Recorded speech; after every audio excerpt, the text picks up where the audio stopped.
Midi 13h, Débat première. Bertrand Haine. La semaine de travail de 4 jours, réaliste ou utopique? Voici notre question du jour. C'est un sujet dont on parle beaucoup, mais qui connaît encore assez peu de réalisations concrètes sur le terrain. On parle donc de la réduction collective du temps de travail, la RTT, sans perte de salaire. À Bruxelles, la mesure est dans les cartons du gouvernement et du ministre de l'Emploi, Didier Gauzoin, de Défi. Il a demandé à l'ULB d'étudier l'impact et le coût d'une RTT ciblée sur les travailleurs qui ont moins de qualifications au sein, par exemple, de Bruxelles Propreté, un des gros employeurs de la région, mais aussi en l'élargissant à l'échelle de toute la région. Résultat, un des résultats de cette étude, mais elle est longue, 10 000 postes créés, un coût de 43 000 euros par emploi, 450 millions d'euros par an. Mais si on tient compte des effets retour, la réduction du chômage, il faudra évidemment payer moins de chômeurs, l'augmentation des impôts, l'augmentation de la consommation, eh bien ces coûts diminuent assez fortement. Du coup, voici la question du jour. Est-ce que cette semaine de 4 jours de travail est réaliste ou utopique? Et vous pouvez nous donner votre réponse via l'onglet « Contactez-nous » du site internet de La Première, lapremière.be. Vous nous envoyez rapidement un petit mail et dès qu'on en prend connaissance, on le lit à l'antenne. Pour y répondre ici en studio, Yann de Brabanter, qui est secrétaire général de B6, c'est l'Union des entreprises de Bruxelles. Bonjour Yann de Brabanter, et Didier Gauzoin, qui est ministre bruxellois de l'économie, de l'emploi et de la formation professionnelle. Bonjour. Bonjour. Didier Gauzoin, on va commencer par vous. D'abord, juste sur un point. On arrive en fin de législature. Cette étude de l'ULB, elle arrive maintenant, donc c'est plutôt pour le futur, pour les prochaines années. Pourquoi ça n'a pas été possible de réaliser cette réduction du temps de travail dans les 5 ans que le gouvernement a eu pour... D'abord, j'ai lancé cette idée il y a à peu près 4 ans. Oui. Il a fallu donc faire une étude théorique à partir, par exemple, de Bruxelles Propreté, qui est une entreprise qui occupe très majoritairement des travailleurs peu qualifiés. Pourquoi n'est-il pas possible de l'appliquer? Parce que la région et les régions n'ont pas cette compétence. Et que il y a des dispositions fédérales qui doivent être prises. Et ces dispositifs n'existent pas aujourd'hui. Donc, c'est un débat pour les prochains gouvernements. Est-ce que nous sommes prêts à aller dans cette voie ciblée sur les non qualifiés? Ma proposition ne va pas au-delà. Pourquoi est-ce que, on va peut-être d'abord parler de ça, pourquoi est-ce que vous pensez qu'il faut cibler? Parce que d'autres partis, le Parti Socialiste par exemple, propose une réduction collective du temps de travail généralisée, alors avec quand même une série d'aménagements selon les secteurs, etc. Mais enfin, le but est de faire quelque chose d'assez général chez eux. Vous parlez de cibler, pourquoi? Toutes les mesures économiques, sociales, fiscales qu'on a prises ces 10-15 dernières années, à quelque niveau que ce soit, et qui étaient globales et macroéconomiques, ont soit échoué, ou soit ont été pervertis avec énormément d'effets pervers, un coût abusif, par exemple la généralisation de la tax shift, qui n'était pas ciblée sur tel ou tel type de revenu, à mon sens, est une erreur économique. Alors, pourquoi sur les faibles qualifiés? Je vais vous donner quelques chiffres. Actuellement, il y a 526 000 demandeurs d'emploi en Belgique. Il y en a près de 350 000 qui sont sans ou pas de qualification. Oui. Chaque année, à Bruxelles en tout cas, mais dans l'enseignement francophone, il y a entre 20 et 24% des jeunes qui sortent de l'enseignement francophone, je n'ai pas les données au niveau néerlandophone, elles sont meilleures, sortent sans qualification. Et le marché de l'emploi ne peut offrir que 10% des emplois de faible qualification. Et enfin, quand vous regardez la mutation technologique à laquelle on se prépare, une étude d'Agoria vient de sortir, elle nous dit qu'ils vont détruire entre 250 et 300 000 postes de travail peu ou faiblement qualifiés, et que tous les emplois qui vont se créer seront des emplois qualifiés. Mais vous avez compris, il y a un gap. Il y a un stock de gens, un stock de chômeurs qui sont peu qualifiés, on ne va pas arriver. Donc aujourd'hui, il y a un chômage structurel qu'on ne pourra pas faire fondre. Et ceux qui s'imaginent qu'il y a qu'à se trompent. Aujourd'hui, l'outil d'enseignement n'est pas adapté suffisamment pour faire diminuer ce nombre de non-qualifiés qu'on mène chaque année au niveau de l'emploi. Il n'y a pas suffisamment d'efforts internes dans le monde économique pour faire évoluer les compétences des travailleurs et en cas de crise et de restructuration, on les renvoie vers le marché du travail. Alors la question, est-ce que nous voulons vivre dans une société où 300, 350 000 sont définitivement exclus du monde du travail? Ou alors est-ce qu'il faut partager le temps de travail? Et ça, c'est votre piste, mais de manière ciblée. Oui, mais si vous le faites de manière généralisée, on va créer plus de désordre et de pénurie.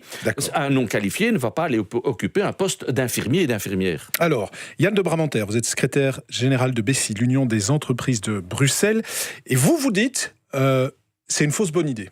Pourquoi?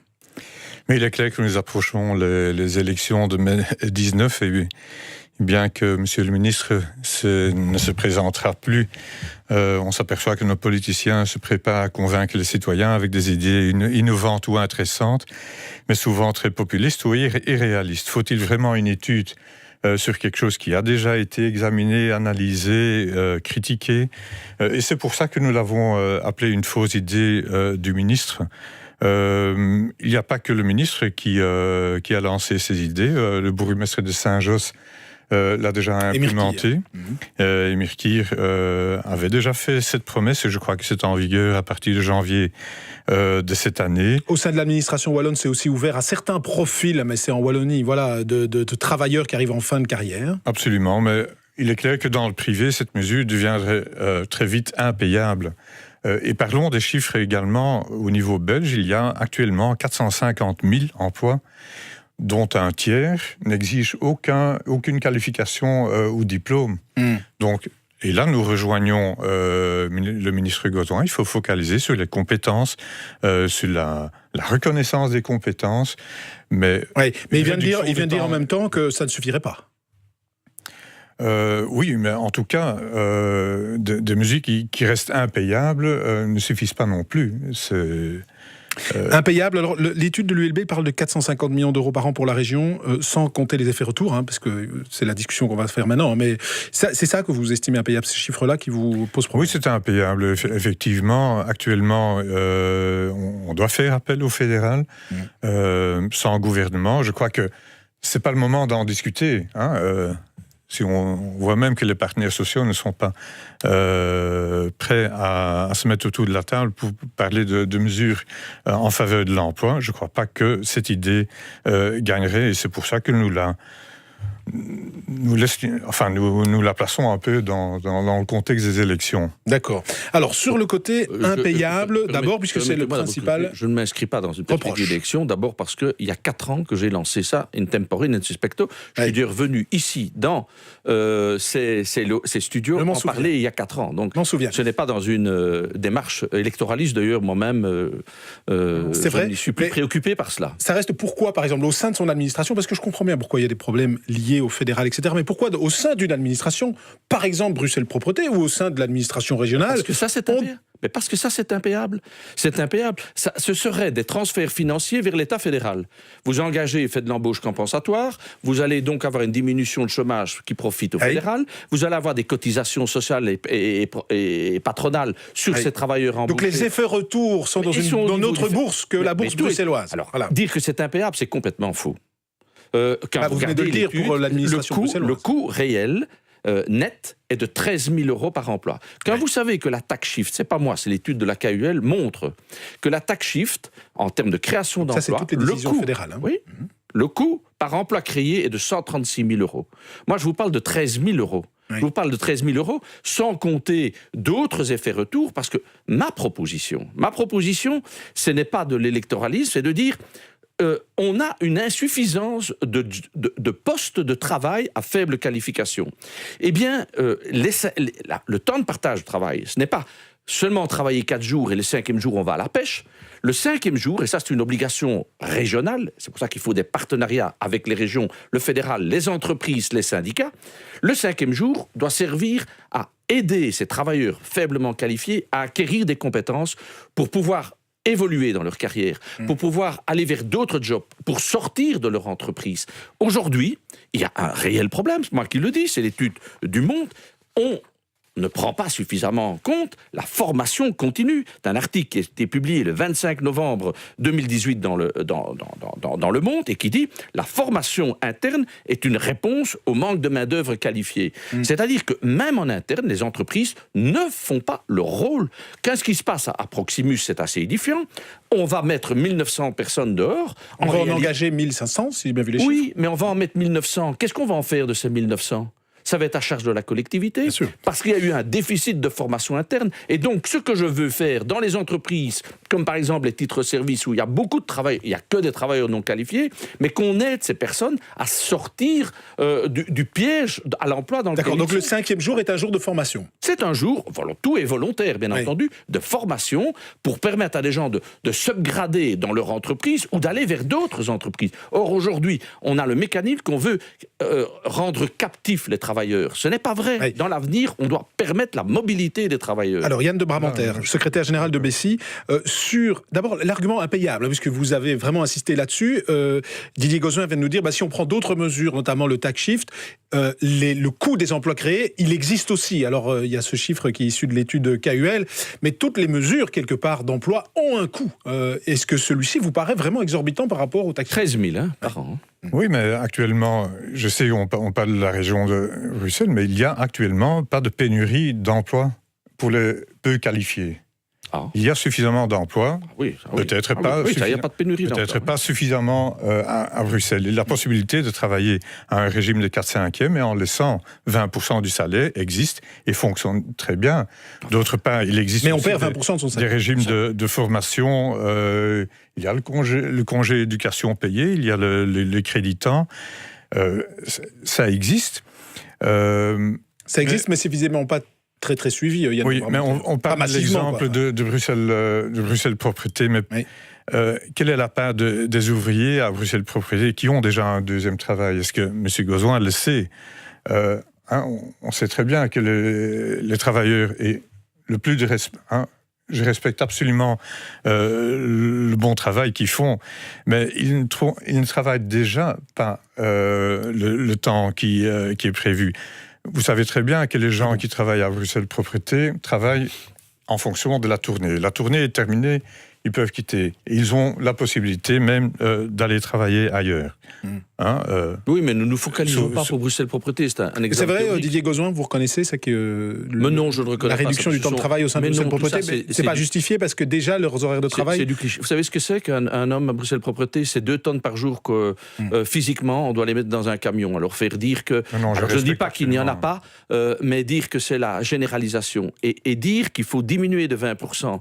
Mais quand vous avez gagné 1300 € net, vous enlevez 20%, vous êtes en dessous du niveau de pauvreté. Pour celui qui choisit de faire ça aujourd'hui, c'est quasi impossible. Donc, se mettre dans ma proposition, ça doit être un coût neutre pour le travailleur, vu que ce sont des peu qualifiés, à les plus faibles salaires de ce pays, et coût neutre pour l'entreprise et pour l'employeur. Et donc, oui, il y a un coût de 13 000 € pour les pouvoirs publics. Pour les pouvoirs publics, dans leur ensemble, plus les coûts de formation qui seraient à charge de la région. Oui, c'est un coût, mais je pense que toutes les politiques de l'emploi, celles que j'ai mises, ont un coût. Vous savez, mais c'est plutôt celle-là que le tax shift. Mais vous savez combien la région bruxelloise, nous, on transfère de l'ordre de 70 à 100 millions vers les entreprises pour aider à l'emploi. Et donc, quel est le problème d'affecter une part de ces budgets vers la cible la plus menacée ? Menacée et captive, ce sont les gens faiblement qualifiés. Et il ne suffit pas de dire, il n'y a qu'à les former, il n'y a qu'à réformer l'enseignement pour avoir des meilleurs résultats.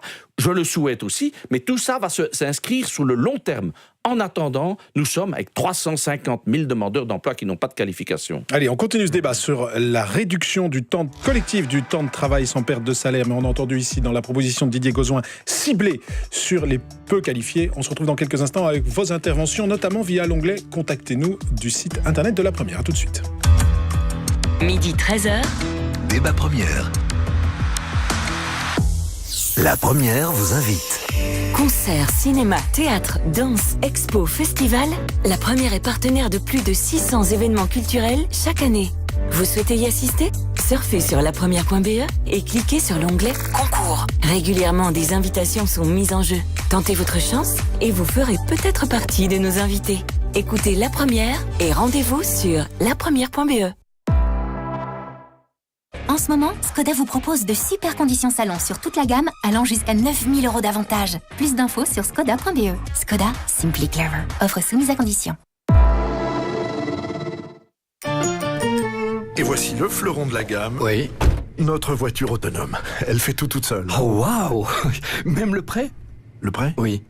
Ah non. Ah. Non, ça le fait pas, non. Dans un monde qui change, la mobilité évolue. Nos prêts aussi. Faites une simulation online ou rendez-vous dans votre agence et découvrez nos conditions salon. BNP Paribas Fortis, la banque d'un monde qui change. Attention, emprunter de l'argent coûte aussi de l'argent. Ça, c'est votre douleur. Et ça, c'est le Dafalgan Forte effervescent. Saviez-vous que le comprimé effervescent agit 2 fois plus vite sur votre douleur que le comprimé à avaler? Et ça, c'est vous. Dafalgan Forte effervescent soulage 2 fois plus vite. Médicament en paracétamol. Pas d'utilisation de plus de 5 jours en cas de douleur sans avis médical. Dafalgan Forte est réservé à l'adulte et à l'adolescent de plus de 15 ans. Maximum 3 grammes par jour en automédication. Lire attentivement la notice. L'embarquement à bord de Taraco, le plus récent et le plus grand des SUV Seat avec jusqu'à 7 sièges, ça donne à peu près ceci. Bonjour, bienvenue. Alors, vous êtes à la rangée 3, siège 2. Ok, suivez-moi, je vais vous montrer. Découvrez la nouvelle Taraco à des conditions salon exceptionnelles, tout comme nos autres SUV. Vous avez déjà une Taraco Move tout équipée à 29 779 €. Prime de reprise incluse sous condition. Et voilà, votre siège est ici. Seat. Première chaussure, premier vélo ou première voiture. Chaque jour, il y a des millions de raisons d'acheter ou de vendre. Deuxième main, parce que la vie ne s'arrête jamais. Vacances d'été? Le décompte peut commencer. Vous en rêvez? Avec Neckerman, vous l'avez. Profitez vite de nos réductions First Minute jusqu'à 600 €. Plus que 3 jours. La première présente Valse poétique.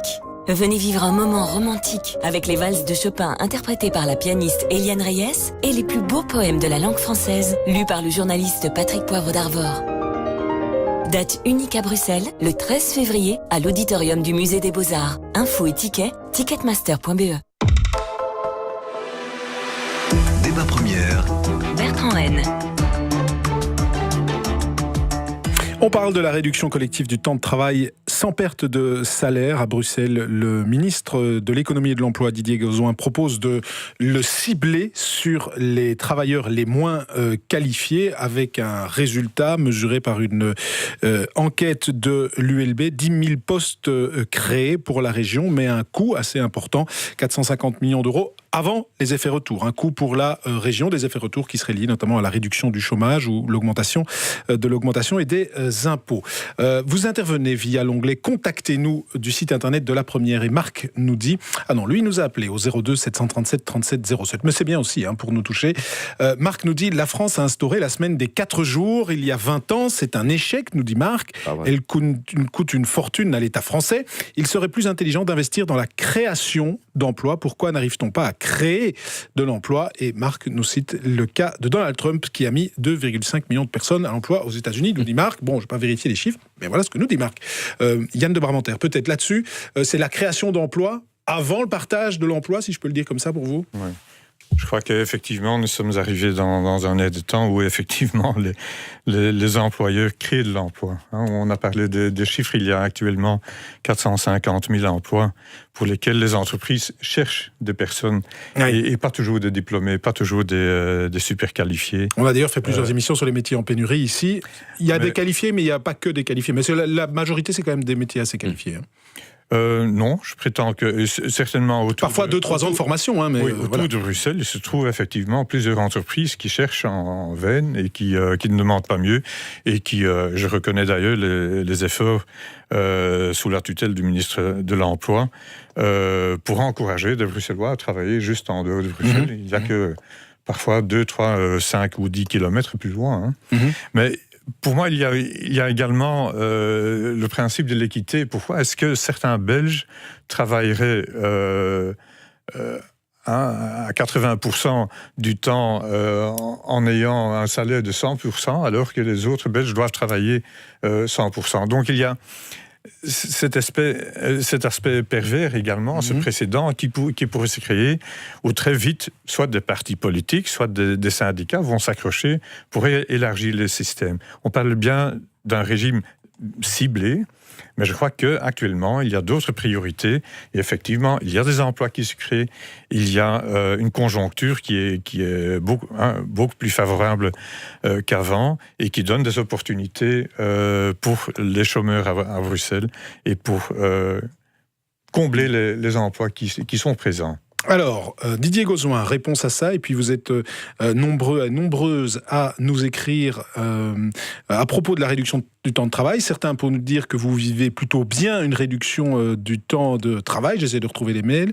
Je ne le retrouve pas tout de suite, mais c'est pas grave. On va vous faire répondre à Yann de Bramantère sur le côté de l'équité entre les travailleurs. On va créer deux régimes, au fond, différents, en ciblant comme ça Didier Gauzoin. C'est équitable que 350 000 Belges soient exclus quasi définitivement du marché du travail? Est-ce que c'est équitable, le fait que les inégalités dans ce pays se reproduisent? Est-ce que c'est équitable que des jeunes n'ont pas la qualification requise à 18 ans lorsqu'ils sortent des études? Est-ce que c'est équitable, ça? La création d'emplois, bien sûr qu'il y a de la création d'emplois des entreprises. Je salue le dynamisme des entreprises, mais très majoritairement, très majoritairement, à 96%, ce sont des emplois qualifiés, des emplois qualifiés. Or, nous sommes avec un stock de demandeurs d'emploi sans qualification et il y a, je le répète, encore trop de jeunes qui sortent de l'enseignement sans qualification. Alors, est-ce que nous voulons les condamner ? Ou est-ce que nous voulons trouver une action ciblée? Ma proposition, c'est une action sur 10 ans, le temps que l'outil de formation et l'outil d'enseignement se mettent enfin en perspective, comprennent qu'il n'est plus acceptable aujourd'hui qu'un jeune, au terme de son obligation scolaire, sorte sans aucune qualification. C'est inacceptable dans un pays, je dirais, décivilisé. Et ça, c'est de l'équité. Ça, c'est la véritable équité. Voilà mon combat. Et donc moi, ma proposition, c'est il n'y a aucune solution. Personne ne m'apporte une solution, sauf à des générations, généralités. Est-ce qu'il n'y a qu'une solution ou est-ce que c'est à la fois création d'emplois, à la fois une meilleure formation, à la fois... Voilà. Eh bien, ma proposition, c'est d'une part, le partage du travail sur les non-qualifiés. Pour faire de l'embauche compensatoire, on crée des emplois peu qualifiés. Et c'est de la formation pour permettre à ceux qui sont dans les emplois non qualifiés de devenir des emplois qualifiés et occuper d'autres fonctions que celles auxquelles ils sont astreints. Aujourd'hui, il y a une fatalité pour un certain nombre de gens. Ils sont à la fois captifs de leur emploi et ils sont menacés parce qu'on leur dit attention, demain c'est vous qui allez être dans la charrette parce que ce qu'on est en train de détruire, il faut le reconnaître, ce sont des emplois non qualifiés. Il suffit d'aller voir dans les grandes surfaces, ce sont des emplois non qualifiés et donc on doit résoudre ce problème dans les 10 ans qui viennent, sinon on va vers des problèmes sociaux graves. Alors Didier Van Den Hove nous a écrit via l'onglet Contactez-nous du site internet de la Première et c'est une expérience, c'est la sienne, je travaille à 3/5 depuis plus d'1 an maintenant, mais donc on comprend que c'est volontaire, chez lui c'est pas une RTT sans perte de salaire. Ça me permet de vivre beaucoup mieux. Je suis pourtant bachelier en électromécanique multilingue, mais le niveau de qualité de vie n'a aucun rapport avec ce que je faisais avant. Je fais en 3 jours autant de boulot que ce que je faisais avant et que mon prédécesseur faisait avant, grâce à quelques améliorations que j'ai amenées dans le process. Bref, pour lui, c'est tout à fait faisable. Voici une expérience. Yann de Bramantère, secrétaire général de l'Union des entreprises de Bruxelles. Alors ici, c'est l'expérience d'un travailleur qui a remarqué qu'en réorganisant son travail en 3 jours, finalement, il faisait autant qu'avant. Bon, ici, sur le côté, j'aimerais y revenir parce que c'est quand même un peu le nerf de la guerre, le côté, au fond, financier. Est-ce qu'on ne pourrait pas réorganiser une série d'aides à l'emploi aujourd'hui, une série de mesures fiscales qui ont été prises pour cibler et pour mettre ses moyens sur les moins qualifiés? Est-ce que vous êtes d'accord avec le constat du ministre Didier Gauzoin, qui est de dire que là où on détruit de l'emploi aujourd'hui, c'est dans les emplois moins qualifiés et que donc il faut obligatoirement cibler sur les emplois les moins qualifiés, oui ou non? Sur le constat. Monsieur Gauzoin sait très bien que nous sommes d'accord sur ce point, que surtout en région bruxelloise, il faut accélérer et mettre tout dans les formations. Mais pour vous, la formation est la seule vraie réponse. Au fond, si je vous entends, le partage du temps de travail ne fait pas partie d'un cocktail de solutions. Mais ça fait partie, mais comme le témoin vient de dire, rien n'est contre la réorganisation du temps de travail dans des entreprises. Il y a des projets pilotes. Oui, ici on parle de réduction collective.